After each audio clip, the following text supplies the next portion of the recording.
Good evening, Facebook, YouTube, Twitch, Periscope. Thank you guys for tuning into another episode of Ciphered Knowledge with Chrissy. I hope everybody paid attention because we're on at 8:30 this evening. I've been pushing it out. So I hope all my regulars are back in. But before I go into introducing my guest this evening, because this is going to be a phenomenal show, I am so excited. I think this is going to be more personal for me. So I'm going to try to get to your comments, but it's going to be a one-on-one conversation for a little while.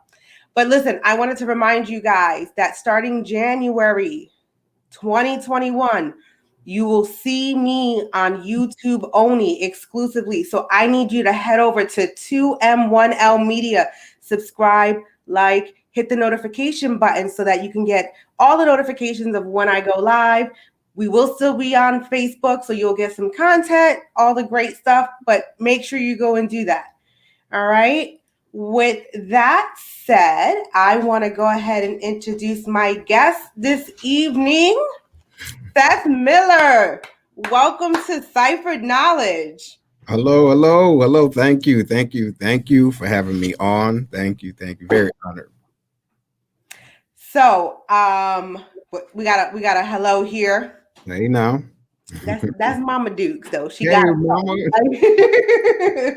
Mama Dukes got to come on. Listen, Seth is the author of The Black Collar Mindset, and let me tell you something. I took the time to read the book. It is an amazing book. It is a quick read, but it is packed with punches of information, knowledge. I'm telling you guys, you need to make sure you go get yourself a copy of The Black Collar Mindset. I have the links on my Ciphered Knowledge page, so go there.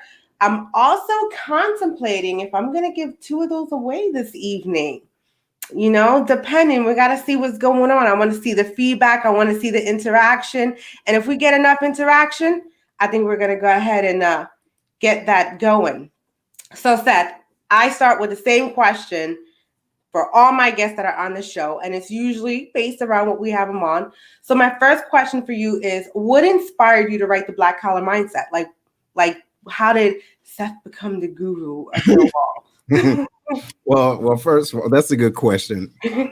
Well, it started with a thought process of different types of people. Different type of people hold different types of skills. So like in the book, you have the white collar worker that is the clerical type of pencil paper pusher type of individual. Then you have the blue collar worker that's more of an industrial type of hands-on, the grinder. But then you also have the black collar worker. Everyone owns that.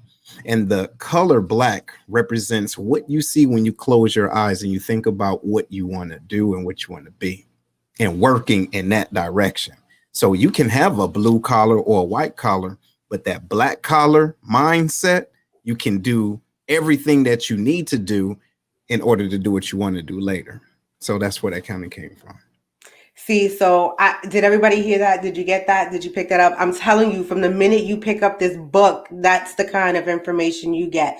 So basically, you can do anything, right? You can do anything that you put your mind to. Mm-hmm. I'm telling you, you guys have to go get yourself a book. So with that said, now that we understand the different kind of work sets, mm-hmm. What inspired you to write it though? Like what made you sit down and say, I need to get this information out? Well, first, my son, okay, and just the transparency of my son not necessarily being directly in my household. And I wanted to make sure that I was able to give him something, right? And in my opinion, the best thing you can give someone is knowledge, all right? And by giving him knowledge and giving him the jewels that I wish that I've had at a younger age, I think it's my responsibility being a father in doing that. And I understand there's some things in there that he may not understand at that time, but if he holds on to it, and read it and see how life can change, he will see how the way that he move, mm-hmm. It go hand in hand. So he was my inspiration of doing that. And I would, being in the military too, let me throw this out there. So I retired from the military and I would always pick individuals that wanted mentorship to mentor, because individuals have to be mentor ready. But when they were ready, I would just drop those dimes on them, right? Just those words of encouragement, but also to give them something to think about. And when I say those jewels, to one person, it can be a jewel and they can see it and they can invest in it. But someone else might take that jewel and see it as a rock and don't do anything with it. So what I did was I put it in a book. Let's see what you get out of it, because this is what I got out of it, or what I put in it. Gotcha. So first, before we even go any further, thank you for your service to this country. Thank you very much for that. It is a selfless act and very honorable. So I appreciate that. He should be on. So next week, I have a single fathers episode coming up. So I got a panel of men, and we're going to talk about just single fatherhood, because you always hear about single motherhood, but not. So he's like, you should be on it. Well, I'm not single, but I was in a situation when I was, and it is hard. It is hard, and I think it's important to have that balance in the household. But if you don't, you can still connect with your child, but you have to find out what your child needs to do it. If that makes sense, to connect those dots. Mm-hmm. Okay. Hi, Kenny. He said, salute to you. Yes. Definitely. And I think that's why, I don't want to take away from this show with you, your stuff, but that's why when I sat down and thought about that episode, and I got to give you credit, Mom came up with that one. She said, you need so other single fathers can kind of get a different, and I've got men from all different areas of life and stations with where they are with the single parenthood, that can speak on it. So if we can help a young man that's dealing with a situation currently, then that's my goal, right? That's the whole goal of the show. Mm-hmm. So, but thank you for your son being the inspiration. I'm telling you, I got so much from this book. Absolutely. I've got to go back and read it again. Oh, yeah. So when did you realize you had the recipe for success? Well, I wouldn't say I have the recipe for success. I read the book. Right. But the thing is that success, there is no finish line to success. Like, let's say, for example, individuals say, all I need is $100,000 and I'll be straight. I'll make it. But when you get that $100,000, your environment change, your people change, and then your conversations change. Then you realize that $100,000 was only this much. You're like, whoa, I can get $500,000. And then that means that success finish line has yet moved. So in the book, it's a life process.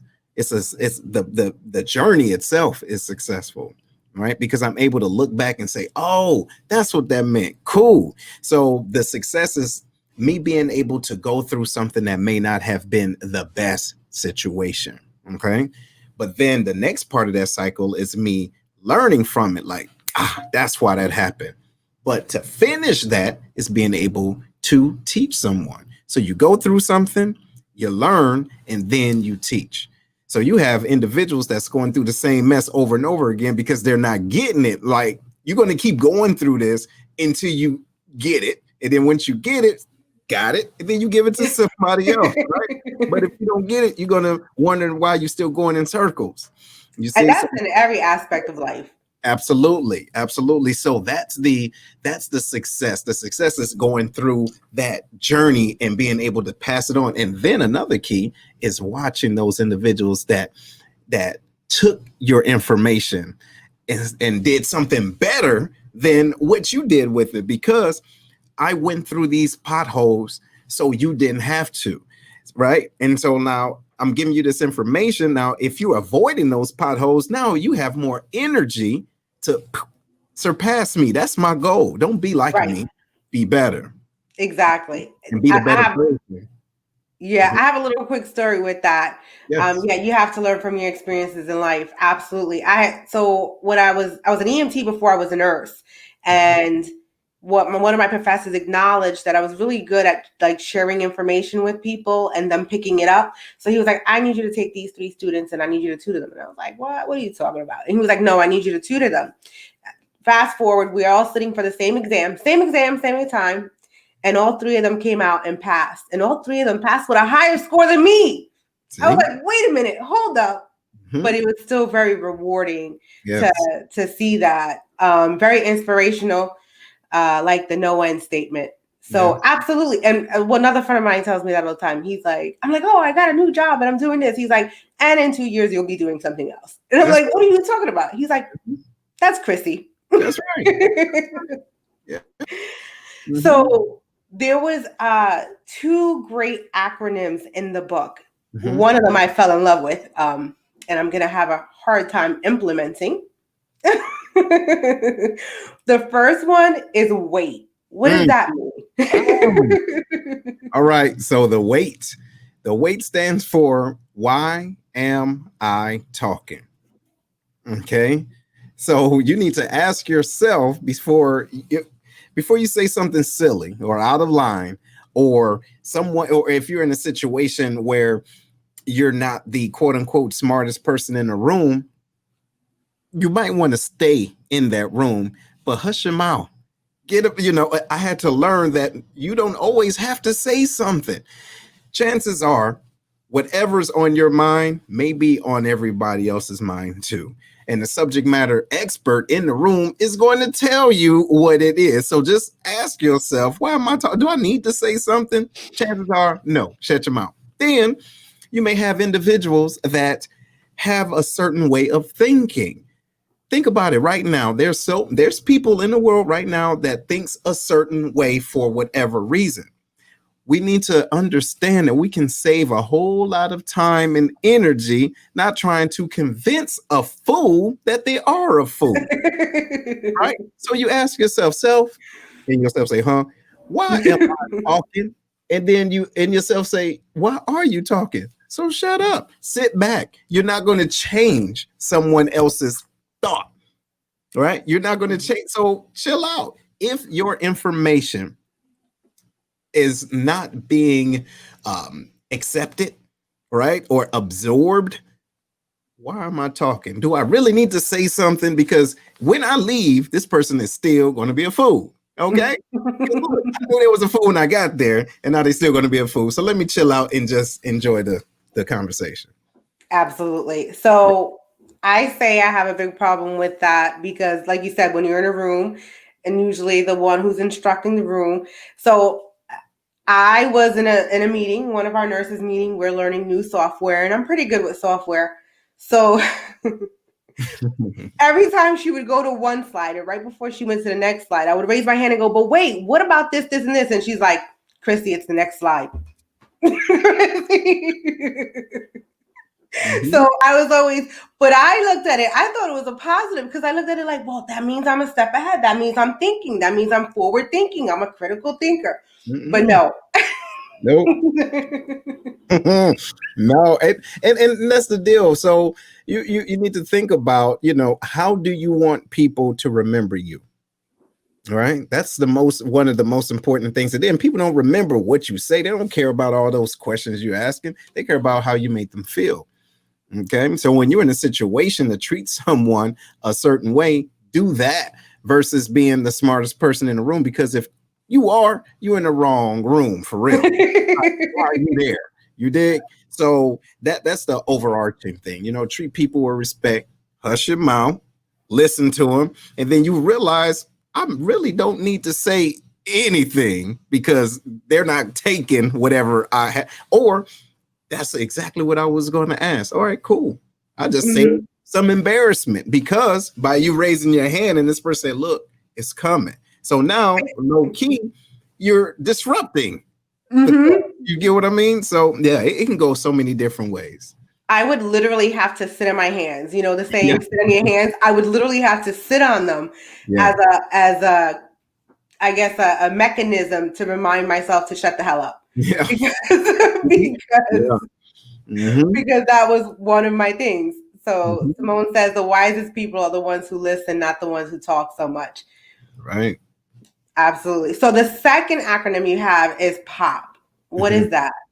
All right. So I'm originally from Detroit, the east side of Detroit, Michigan. And people call Pepsi different things, right? You have people that call it pop. You got people that call it soda. And some people call Pepsi Coke. If you're from different places, right? No matter what, it's all Coke. It can look like Sprite or it's clear Coke. But the word pop, and just breaking it down, pop is what we individuals in Michigan, all right, call soda, if you will. And so, but the acronym stands for your passion, opportunity, and purpose. So what does that mean? You can, if you find out and be honest with yourself, say, you know what, this is what I really like to do outside of external noises, outside of social media, all right, outside of what people tell you what you need to do, outside of what your family say, you finally saying, hey, this is what I like to do and I'm passionate about it. When you move in that direction, you will start to see opportunities. That's that O. Feel me? Now, understand, it's POP, right? Not OPP, right? It's not people. No, watch this. Now, look, the reason why I say that is because sometimes we latch on to other people's passion. You see, that ain't yours. And look, ain't nothing good gonna come from it because it ain't yours. Exactly. So you take your you see these different opportunities because you're walking in your passion. Keep in mind, those opportunities has always been there, but now your sense of awareness has elevated. Then, only then is when you will see your purpose. Then that light will go off, say, dang it. Because the thing is, you could have been doing that, but the noise, the white noise, and the insecurities, the self-doubt, and your hater friends. Look, people that you say your friends and they still hating on you, them the ones that's keeping you away from, you get me? So all of that, and when you start to see your purpose, you say, okay, this makes sense. Now you're living that pop. Yes. So passion, opportunity, and purpose. Like we got that, right? We got that, people. So listen, and you can tell me if I'm wrong, but I believe that every opportunity is not always the right opportunity for you. Oh yeah, and actually, it's a part in the book that not every open door is meant for you to walk through, right? So absolutely, and understand. So what I would say is, we all have a true north, okay? And I talk about this on different platforms, but we have a true north, and that true north knows more about you than you do, essentially. So when you are walking and about to make different decisions, it's a part of you that's saying, no, that ain't yours. That's not what you need to do. But you're trying to convince yourself, no, this is it. Right? I'm making, because what's happening is you're seeing all different types of fake affirmations. But right here in your gut, your soul, your true being, your true north is saying, no, that's not it. But you still force yourself in that door, even though it's open. And then what happens is it doesn't pan out the way you think it's supposed to pan out. And then, the funny part is you're going to say, something told me I should have. No, you told you. You should. You see? That's what I'm saying. I think you got 5 times this week. You feel me? And that's what it is. So that and it's hard. It's hard because a lot of times we're not intrigued by the process. We're intrigued by other individuals' accolades. You understand? Mm-hmm. So we look and see the glory or whatever type of affirmation they're receiving. We want that. Yes. And we may have those tools, and then we're going to apply our tools to get that result. But your tools aren't made for that. Your tools are made for you. You dig it? It's like trying to screw in a light bulb with a hammer. Why? Why? Just because you saw somebody else do it. You see? Why? Put the hammer down. Chill out. Ain't nothing wrong with that light bulb. You see? Oh yeah.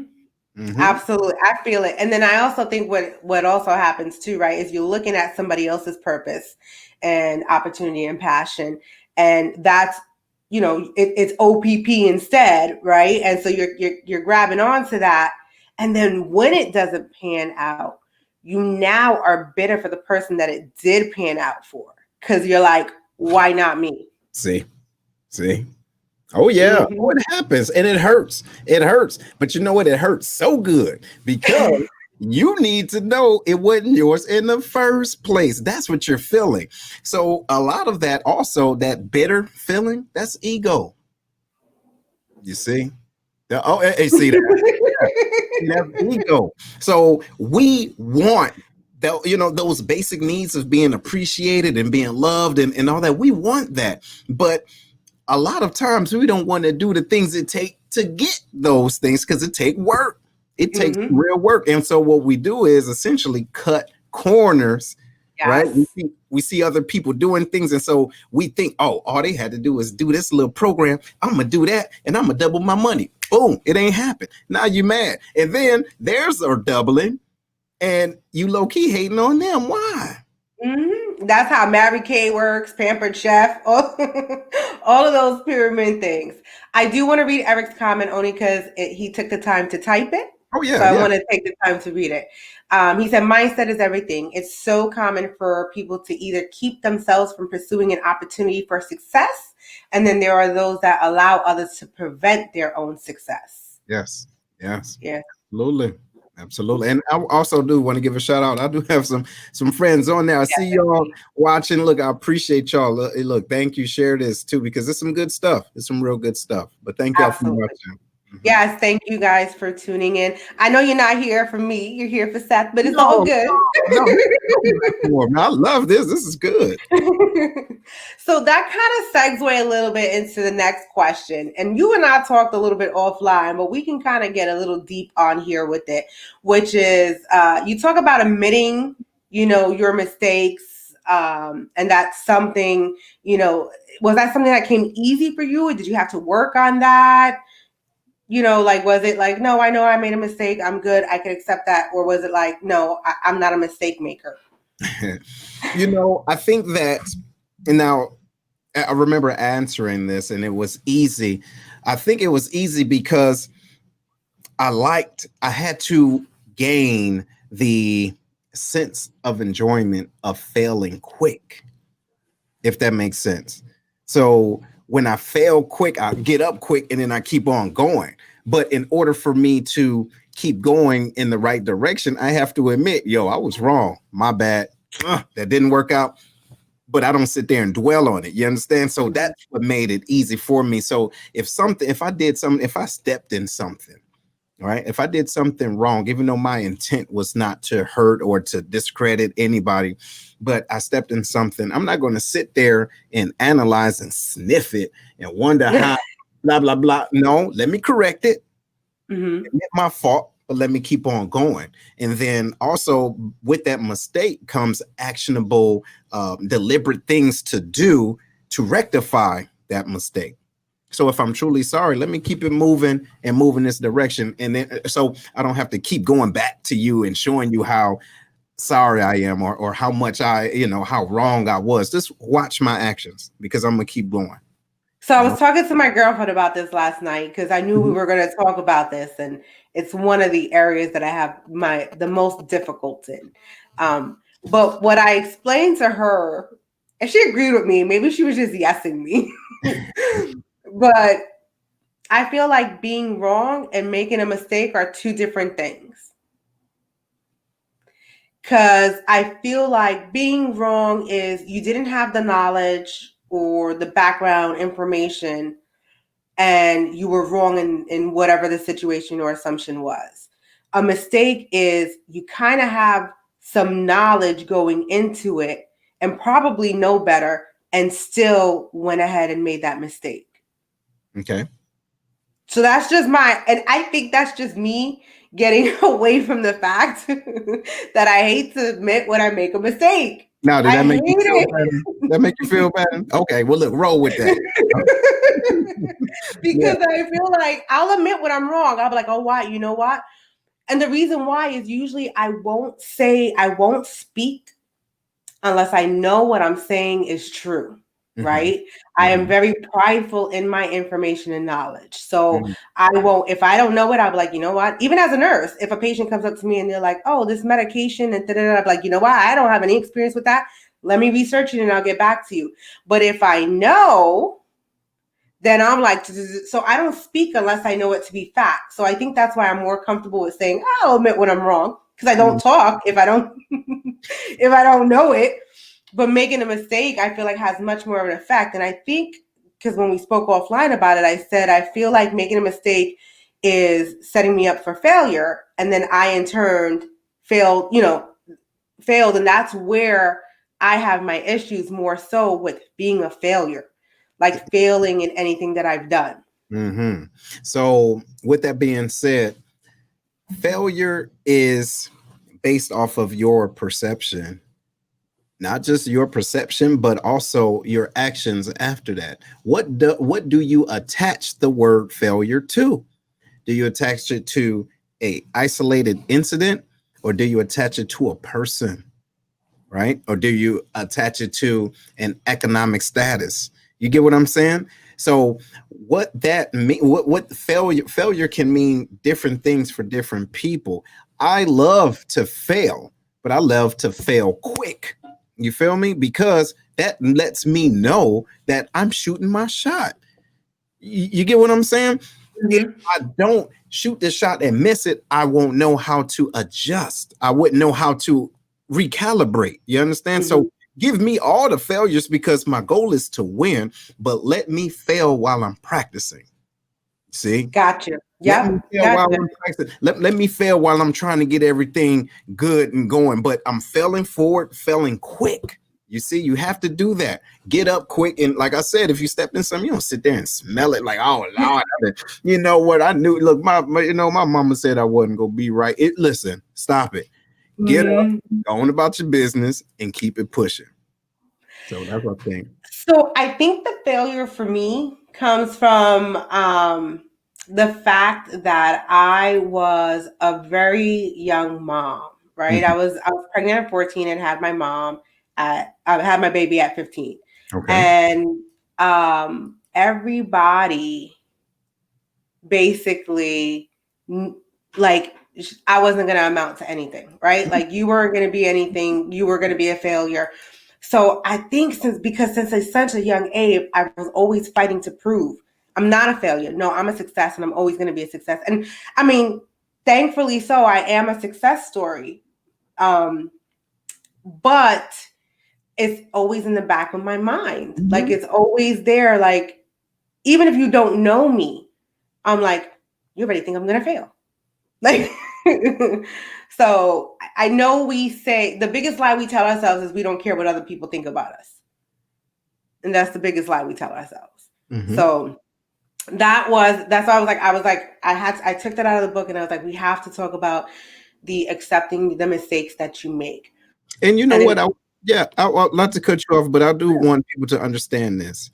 True, we don't, people say that, make that statement like we don't care what people say about us. And we do care, but it's our responsibility to surround ourselves with people that we care about, if that makes sense. So I care about what the people in my team says about me because I trust them. I don't care about what the crackhead down the street think. Look at that. He's a crackhead.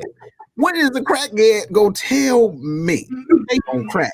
So what I'm saying is, it's our responsibility to have a board of directors, individuals that's no kidding going to give you that truth, that's going to give you that ether, and then you can sit back and say, you know what, I care what they think. Because you're right. If a person say, I don't care what nobody think, well, no, you care about what somebody think, right? But just make sure you have the right people that you care about so that you can care what they think, if that makes sense.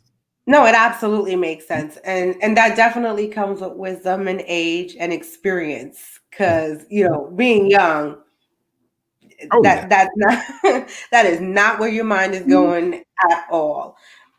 So in the book, you have a statement of intent. Yes. What does that mean? What does that look like? Okay. So the statement of intent is, how can I explain it okay, so let's say, for example, we're going into 2021, right?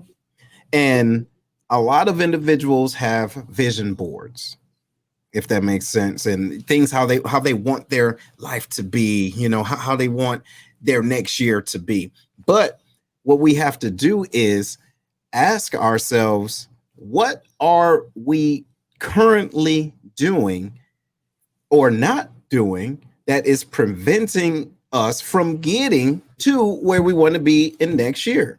So that statement of intent is essentially making a contract with yourself, right? I'm making a contract because you can lie to me all day, right? You can lie to everybody else all day, but how does it feel to lie to yourself?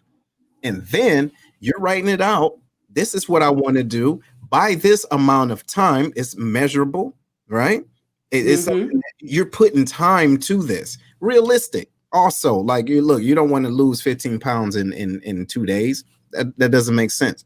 However, you're going to take well, you want to, it ain't gonna happen. Exactly. Right. You can want to, right? So unless you get an amputated leg or something, then you good. right. You got to cut off, limbs. But the thing is that make sure that your intent is in line with your aspirations, and also your lifestyle. And then at the bottom, you sign it. You understand? You sign it. That's a promise to yourself. Like, look, Seth, this is what I want to do. This is the amount of time I'm going to do it, and that I want to do it. And then you can add on to that. These are the individuals that I need in my corner, to help enable me to succeed. You get what I'm saying? Absolutely. So, yes. So I want to get to this comment real quick. Make mistakes because that's how you learn and grow. Just don't let the mistakes, I guess, guide your growth. Yeah. So smart goals. Absolutely. So my son my middle one is a bit of a troublemaker.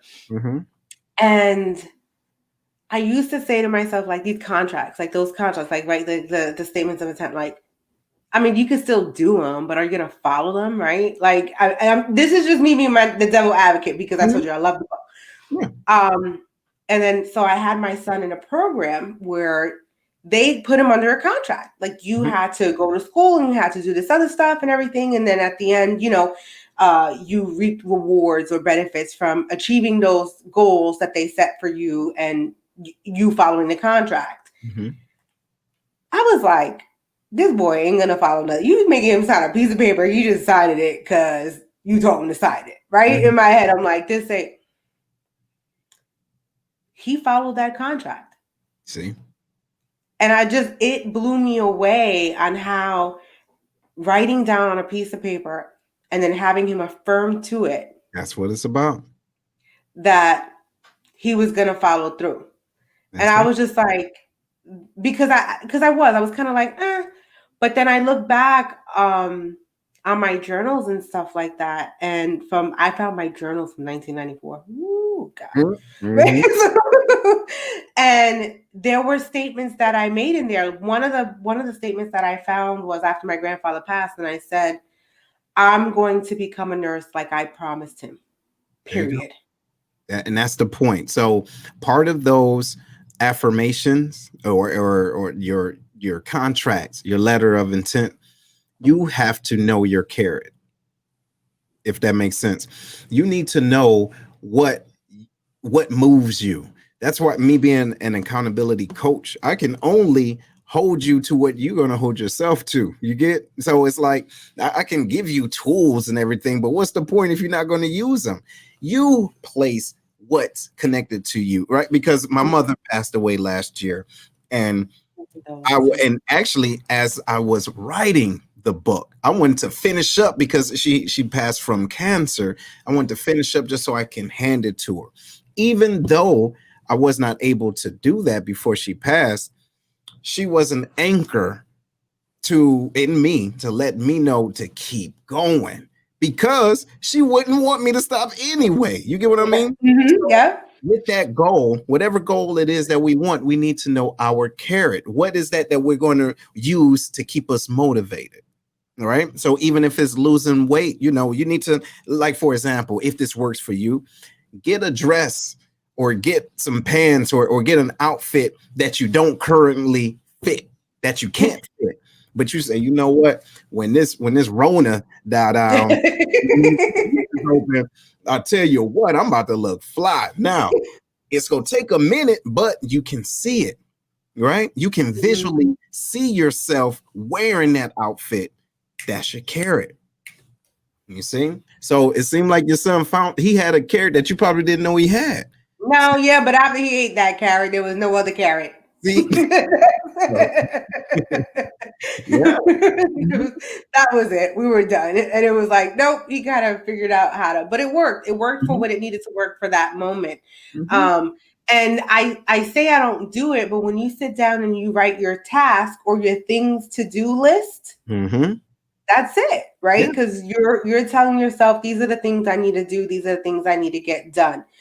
You talked about your mom being an anchor. Yes. What happens if someone doesn't have an anchor? I believe everyone does. But I think we can humanize different things, or we can have misplaced trust in people. Okay. But I believe that those anchors doesn't necessarily have to be current. They can be in the past.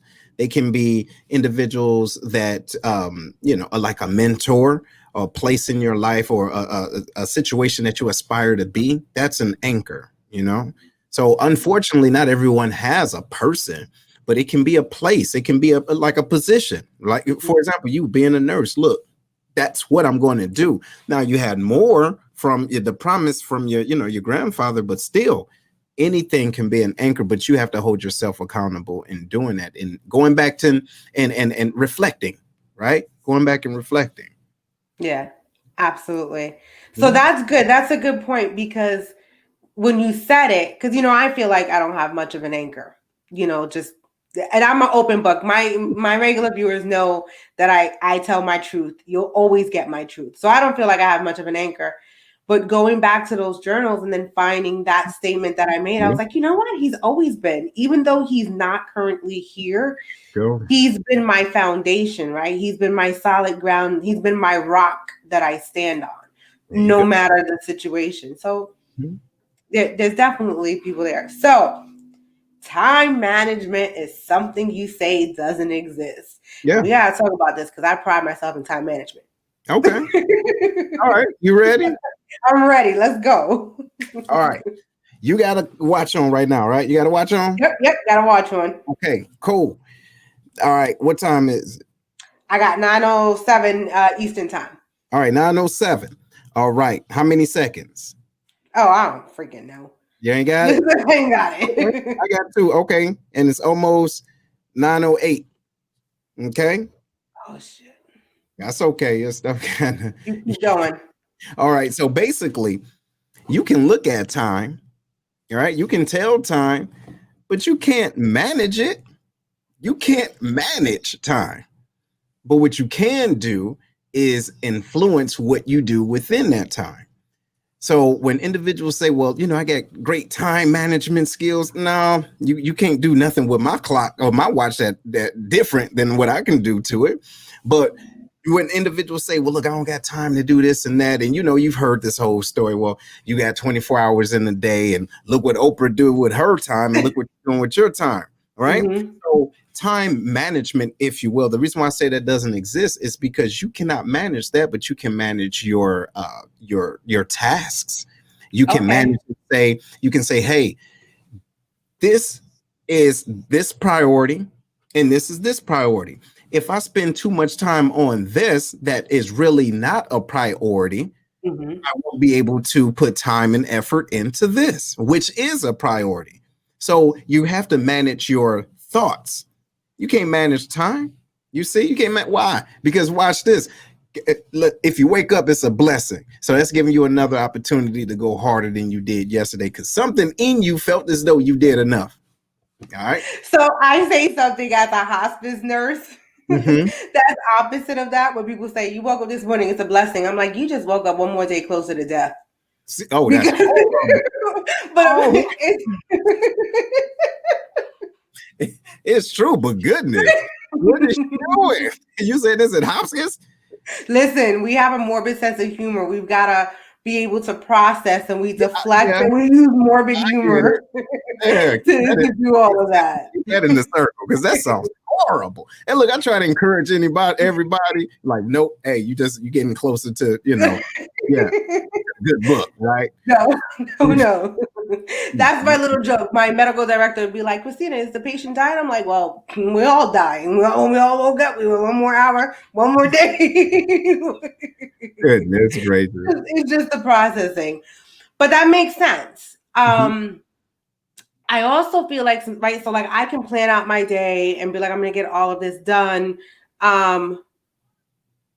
But there are times that I've done so much and I still feel like I did nothing. Right?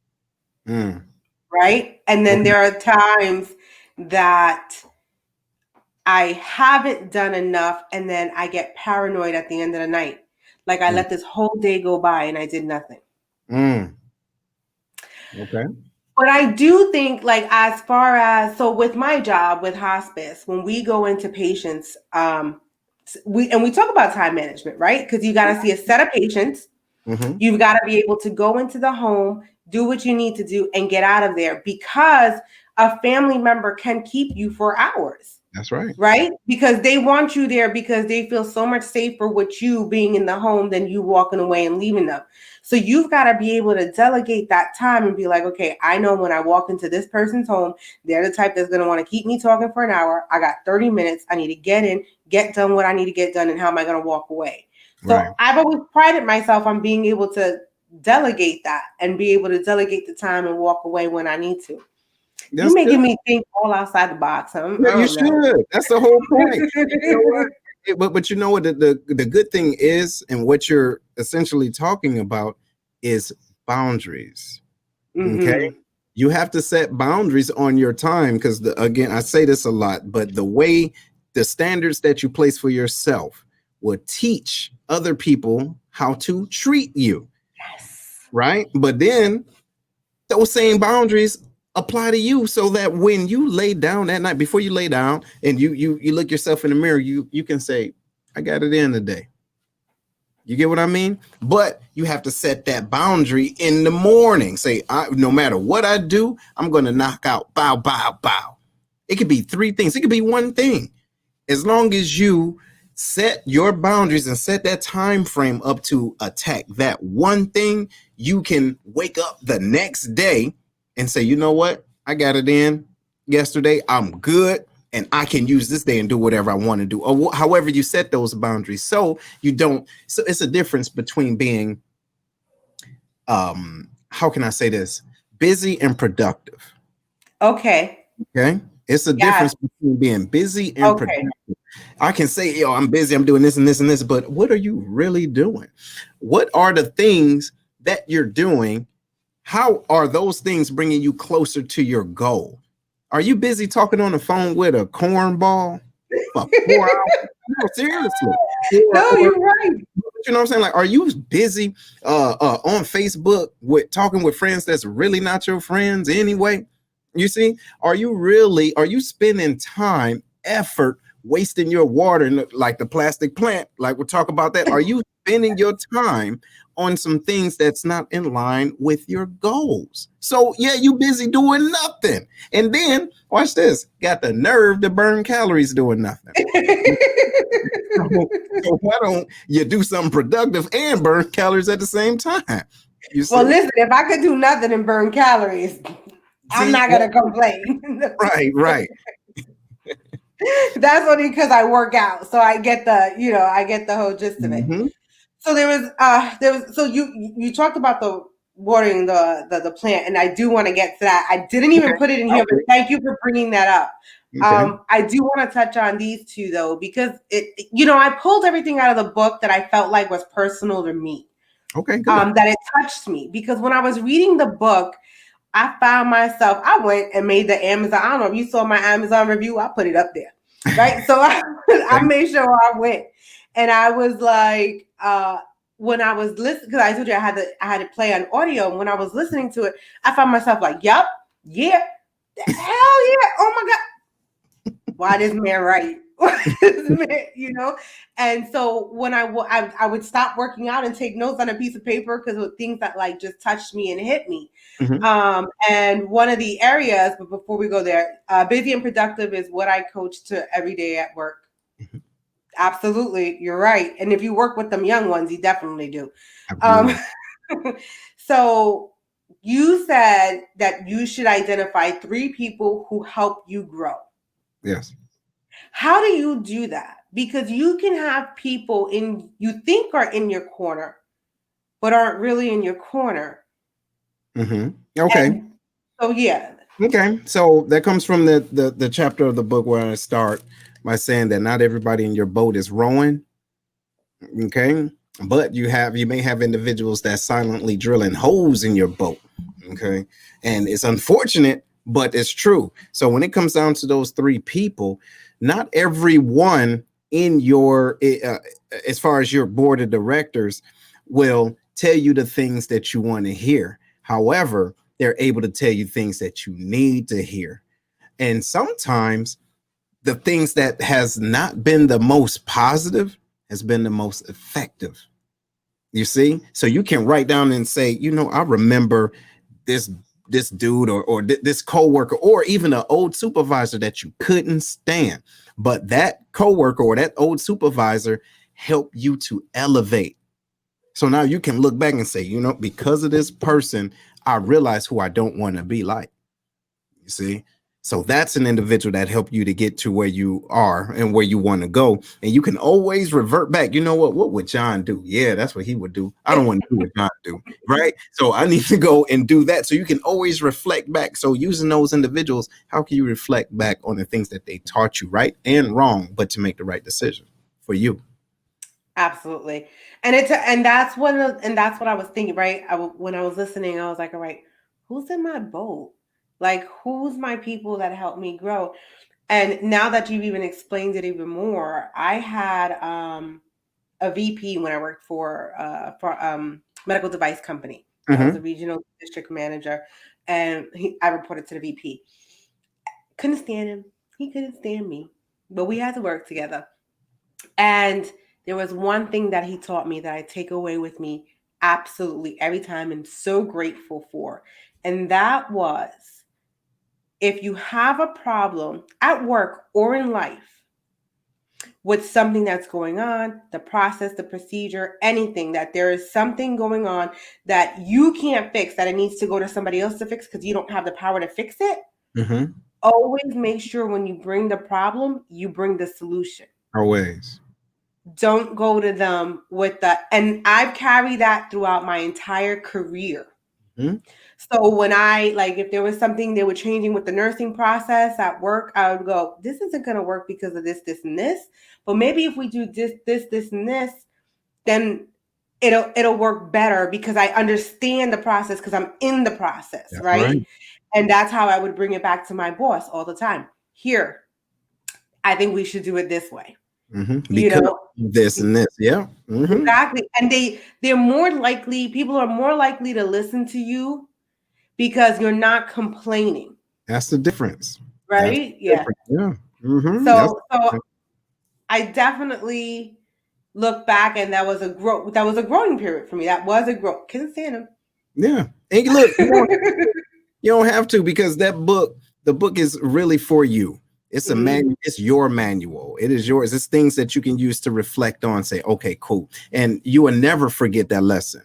You'll never forget it. You see what I'm saying? So yeah, absolutely. So talk to me about this plastic plant.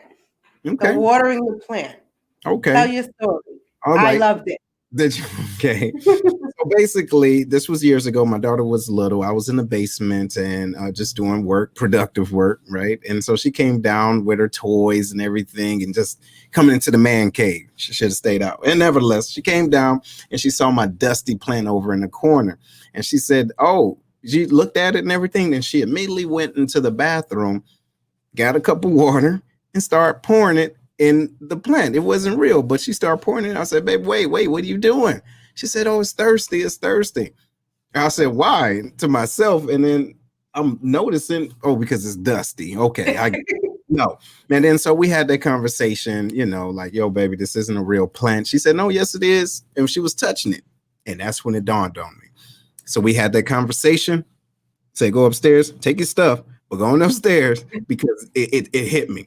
So with that being said, it dawned on me like a plastic plant.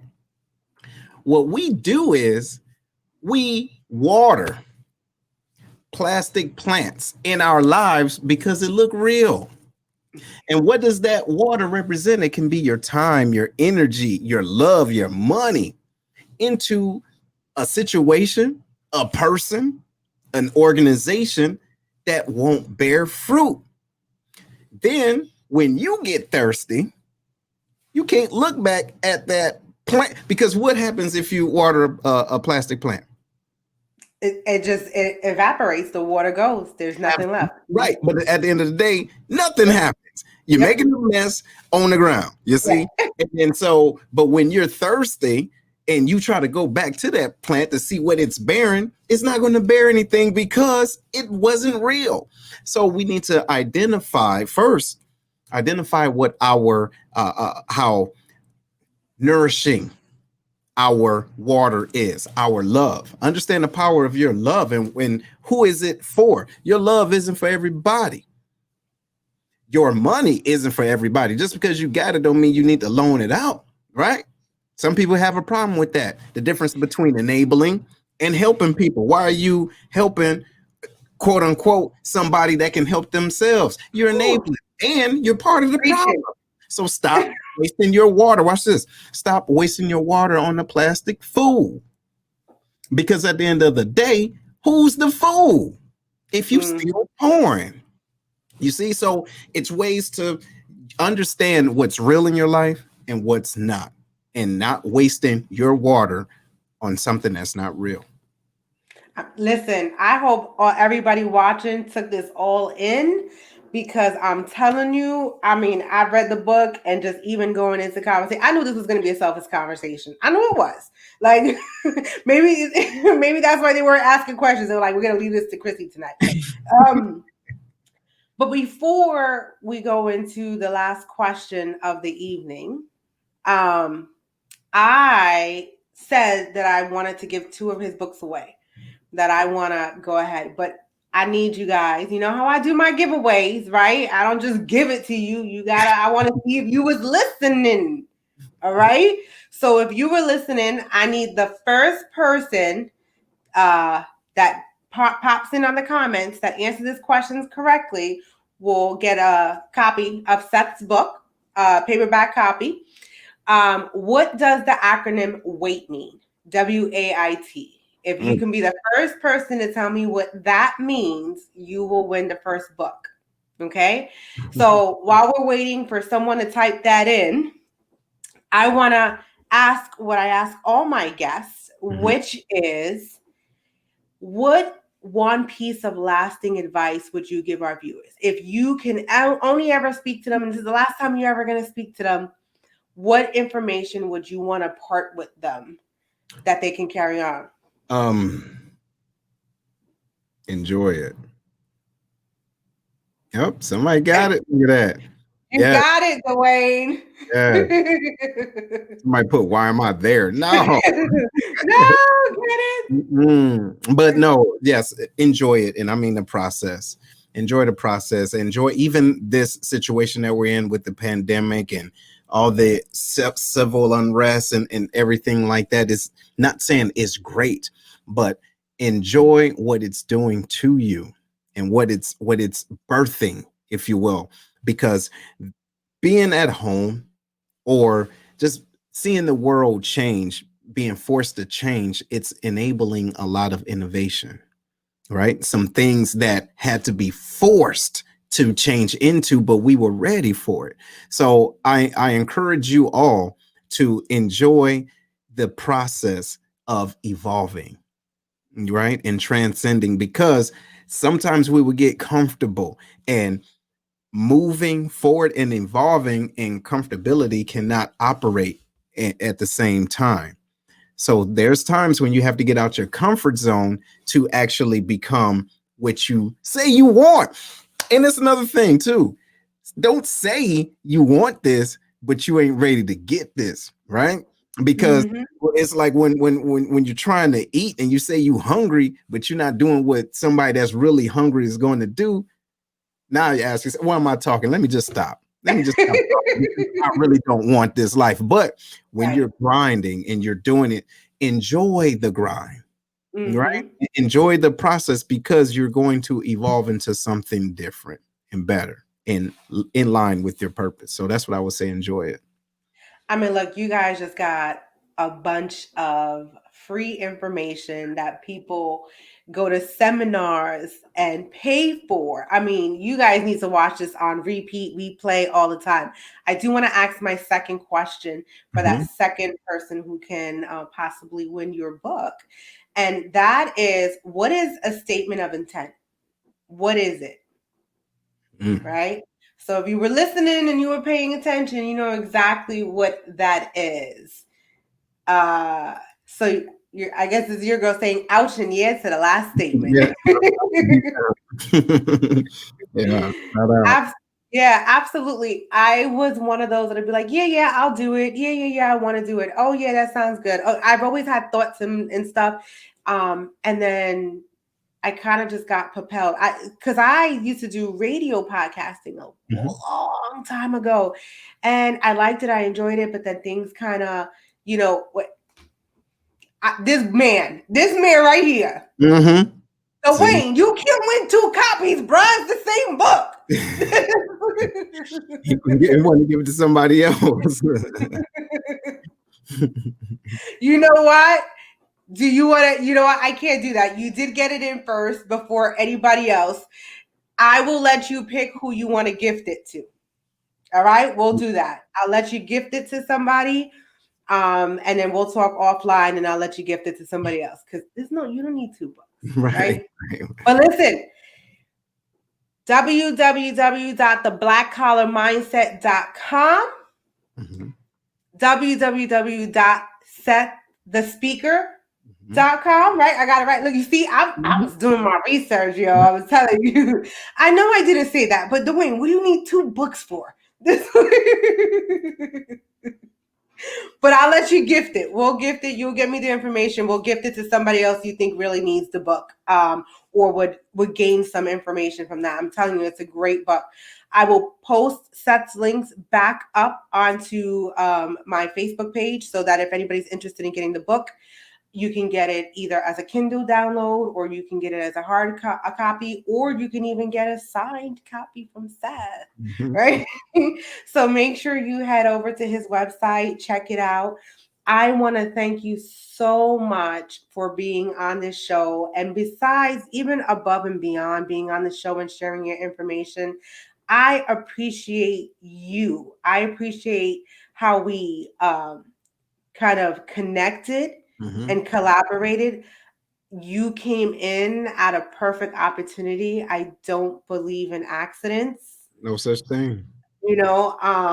Definitely a positive influence and someone I hope to keep in my circle. Absolutely. So, and Seth is doing big things. I'm telling you right now, this man is about to be like, I want to be there and be like, I remember when. Like, you know what I'm saying? He's keep an eye out. You're going to remember you saw him on Ciphered Knowledge, okay? He's doing big things, going big places. So on that, I want to say thank you for everybody watching. Dwayne, I'll be in touch with you about the book. All right, so we can get that out to you. Like I said earlier in the program, if you didn't get to, starting January 2021, Ciphered Knowledge with Chrissy will be solely on YouTube. So make sure you go over to 2M1L Media and you subscribe, and hit that notification button. We also have some other great shows on that channel. We have Around the Turnbuckle that comes on Saturdays and Sundays at 6 p.m. We have Spinning with Spinner that comes on Wednesdays at 8 p.m. Tuesdays at 6 p.m. We have Home Team Sports and Entertainment. We got some other stuff in the works that are coming out, so you want to make sure you take a look at that. And I'm going to part with you guys what I say. It's my slogan. It's my thing. I think I want to trademark it. If all you've experienced is all you know, then you are in a deficit of knowledge.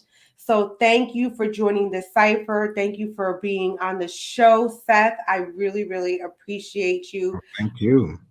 And hopefully we'll see you again when that other book comes out. Oh, yeah. Right on. Right on. All right, guys. Take care. Have a great night.